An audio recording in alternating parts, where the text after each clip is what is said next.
Since publishing my first book on IngramSpark back in 2020, I've generated over $112,000 in net sales.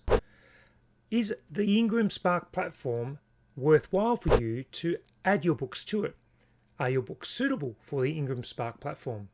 What are the advantages and disadvantages of publishing to IngramSpark? And how wide is their distribution? If you already publish on Amazon KDP, is it worth your time? Hello and welcome. My name is Romney and thank you very much for joining me on my YouTube channel. What I'd like to point out is that IngramSpark and Amazon KDP are quite different in the way that you upload your books, but also the marketing of your books as well. Now, if you're keen on uploading your books to IngramSpark, I do have a specific course that is designed for those people that have an interest in uploading to IngramSpark, because it's very different from Amazon KDP. So you're welcome to go to Udemy and check out that course, and you can learn all the things you need to know to be able to successfully publish to Ingram. If you're also keen on finding out more information about self-publishing, you can visit my website at globalselfpublishing.com. So let's go to my IngramSpark dashboard.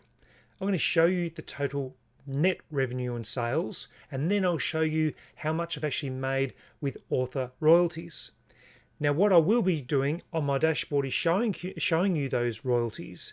However, just note that they're in Australian dollars, so the conversion rate is about 1.56, I think it is at the moment, but I'll do the calculations for you and show you the difference between the Australian dollar and the US dollar. But at the moment, my IngramSpark sales are traveling really well, and they continue to be another passive income earner for me. So let's get on the dashboard, and then we'll come back and I'll chat some more about the pros and cons and things you need to consider before you publish to IngramSpark. So I'm on my IngramSpark dashboard. What I need to do is just make sure it's under lifetime, and therefore that calculates the number of books and the number of net sales or total sales generated, plus then the net publisher compensation. So the total sales are $177,316. There were some returns over the lifetime of that, and in total there's been 19,399 books sold. The total amount is $174,500, which equates to approximately $112,000 US. Depends on when you do that conversion as well. Currently, that's where it sits. There's some printing charges for $101,000, distribution charges, there's some taxes, other charges, leaving a total of $72,763 Australian dollars. So let's do a conversion of that right now. So 72, I forgot what it was. Let's go back. 763. Converting Australian dollars to US dollars, 46,361. That is the net publisher compensation once all costs have been taken out after the net sales. So that's what I get in my pocket. As well, you need to factor in the taxes and things like that as well, depending on the country of origin and how much you'll pay in tax. So that's an excellent result. If you think about the number of books that you do sell and the publisher compensation, it's fantastic. But let me address some questions that most people ask me about IngramSpark, and this will help you to determine whether it's worth your time. For me, absolutely. I'm so happy that I've uploaded my books to IngramSpark, because this amount of revenue that's been generated is just sensational. And it's passive, pure passive income. I don't market any of these books at all on IngramSpark, and they do all the work for me, push it out to the 40,000 plus distribution channels that IngramSpark offer. Before I finish on this though, I want to highlight that IngramSpark recently sent communication out to say that they are adjusting the minimum wholesale discount that they allow for wholesalers to purchase your book. It used to be 30% for the US. Now they've increased that to a minimum of 40%. So I'm going to be interested to find out how much that impacts my income and revenue. So I have to go back through all of my books and adjust it to 40% if they weren't already over 40% for the wholesale discount. So that'll be another video I'll create in the future. But for now, this is the revenue that's been generated for my books since I published back in 2020.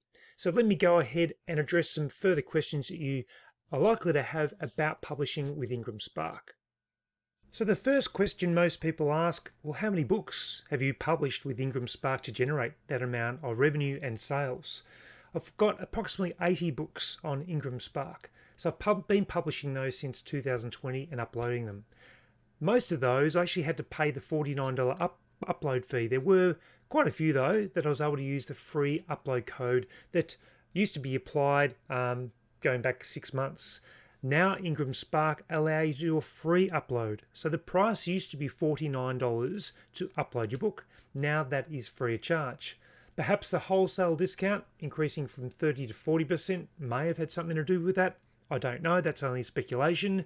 But the great thing is you can upload your book for free to IngramSpark. However, the caveat is you need to purchase an ISBN for every book. So if you're publishing a paperback, you need to have an ISBN for that book. If you publish a hardback of that same book, that same title, you need another ISBN. And if you were to do a different sort of book, then you just need to go and get another ISBN. You can buy them in bulk, but just make sure you buy your ISBNs through registered ISBN distributors like Bowker.com. If you're in Australia, it'd be Thorpe, Bowker, and I think in the UK it's called Nielsen. So you just need to purchase your ISBN, and there are some countries, I think Canada might be one where they offer free ISBNs. So just make sure you check it out depending on the country that you live in. Next one is it suitable for you to publish on IngramSpark? Well, not every book is suitable for Ingram. You can't be uploading no content books. You need to check out if you can even upload some colouring books. I don't personally publish colouring books, so I'm not sure about that, but they do have a content integrity unit that will check each of your books that are uploaded, and they'll check the quality, and they'll also check that they ensure that they cover off the content guidelines that they provide. In the link below, I'll provide a link to their content integrity guidelines so you can ensure that you're not going ahead and buying an ISBN if your book doesn't qualify for publication on IngramSpark. So what are the other books that you can publish? We could publish children's books. You could publish activity books for children. You could even publish learn to write books that have some great content in there. You can publish high content books on IngramSpark. And the benefit of Ingram is that they have such a huge distribution channel. So not everyone buys their books on Amazon KDP. And the component of Ingram that distributes to wholesales, the old traditional brick and mortar, is only a very small amount compared to all the distributors they send to. So they even send to libraries and universities and so many online platforms that are different from Amazon, because people also search for books on different online platforms, their local bookstore, through Target, through Walmart. Your books will appear on those platforms. So definitely check it out. So for you, do some further investigation about the possibilities of publishing on IngramSpark. Also remember that if you want more information, you want to learn the process, I've got my course on Udemy, which is highly affordable for the content that I've created and for the ability for you to publish on Ingram. It's worth your time. But there's also a few countries that IngramSpark don't permit authors to publish from. For example, I don't think Nigeria might be allowed to publish onto IngramSpark, and there might be other countries as well. I'm not across every single country that can't publish on Ingram because I'm from Australia and we are permitted to. So another thing is to check if you are entitled to by contacting support at IngramSpark to check your eligibility to publish on the platform. And you want to do that before you purchase your ISBNs, because an ISBN by itself could be anywhere up to $50, $60. If you buy them in bulk, it's going to be a lot less, and it works out to be about $4 to $5 per ISBN if you're purchasing, say, 100 ISBNs at one time. So there you have it. I believe that publishing on IngramSpark has certainly been worth my time. Seeing the revenue that I've generated has significantly outweighed any upload fees, ISBN purchases, and those books will continue to sell as long as you provide customers with quality books. So there's my take on IngramSpark. I hope you've enjoyed this video, and please comment below if you need any assistance. But remember, you need to find out if you're eligible for Ingram before you go ahead and publish. So until next time, I'll see you then.